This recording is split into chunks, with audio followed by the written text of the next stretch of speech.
السلام عليكم. تعالوا نحول الملوخية الناشفة لملوخية خضراء، واللي كل اللي هياكل عندك مش هيصدق ان دي ملوخية ناشفة ابدا. طعم ولون وريحة، ما شاء الله. تابعي معايا الفيديو للآخر وشوفي ازاي بقى حولناها للخضار والجمال اللي قدامك ده. وحضري كده بقى كام رغيف وتعالي ورايا واحكمي بنفسك بعد ما تجربي. اول حاجة بقى انا معايا هنا بولة وهنزل بشوية ملوخية.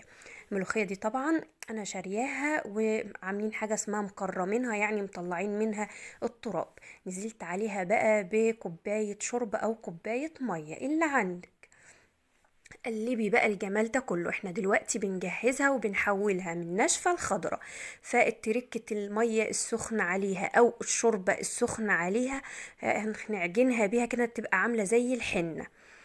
تمام، اللي عارف الحنة فاهم كلامي. طبعا النوع الملوخية يعني الناشفة جيبيها من مكان نظيف وما يكونش فيها تراب، والملوخية نفسها تكون مخضرة كده حلوة، مش اللي هي المسودة المغمقة دي. دي بقى ملوخية بلدي ايه، شاريينها احنا من عند العطار.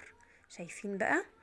دي اول خطوة معايا وهي الاساس في البتاع. تعالوا بقى نعمل التحضير بقى الباقي. اول حاجة بقى كده معلقتين سمنة او معلقة سمنة على حسب الكمية.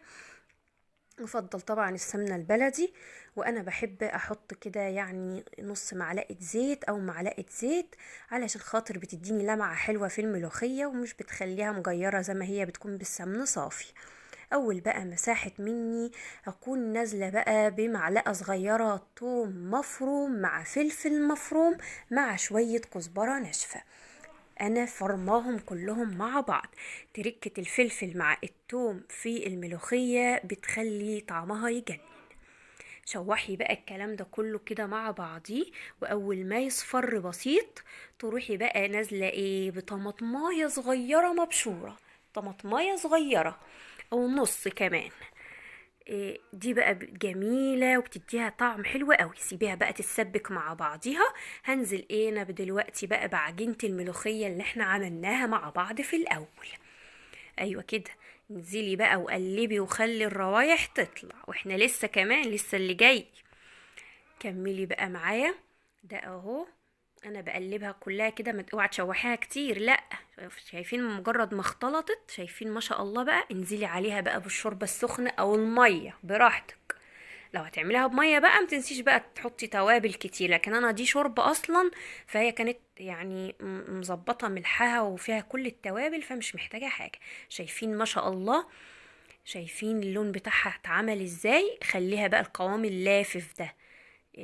طبعا لو عملتيها اللي هي بالطريقة تحطي الملوخية مباشرة على الشوربة، دي بتخليها فكة من بعضها كده انما دي بتعمل لها قوام. تعالوا بقى نعمل الطشة. الملوخية ما تحلاش من غير طشة. اي حاجة بقى على النار، وبرضو نفس السمنة حطيت كده نص معلقة سمنة، وبرضو هحط لها شوية زيت. انا بحب الزيت علشان بيدي الملوخية لمعة. انا مش عارفة انا قلت كده في الاول ولا لا، بس يا ريت بقى لو وصلت لحد هنا يا ست الكل انت وهي ما تنسينيش من اللايك الجميل والاشتراك في القناة لو مش مشتركة. آه، يعني شوفوا بقى خلاص كده. السمنة دي طبعا الطشة يا جماعة يفضل تتعمل بسمنة بلدي صافي. اول ما فكت معانا وكتريها، عشان الناس اللي بتقول هي ليه ما بتطشش معانا ليه كده زي المحلات والمطاعم، هقولك علشان انت بتبقى مقلله الماده الدهنيه. لازم التومه كده تعوم في الماده الدهنيه في الملوخيه بالذات. ده نفس التوم والفلفل اللي كنت فرماهم قبل كده، كنت واخده نص الكميه بتاعتهم. اول ما يبتدي يصفر بسيط اروح نازله عليها بقى بمعلقه كبيره من الكزبره الناشفه، وخلي بقى الروايح تطلع. ويا سلام بقى الكزبره الناشفه دي لو كانت انتي محمصاها قبل كده على البوتاجاز. شايفين بقى؟ تعالوا.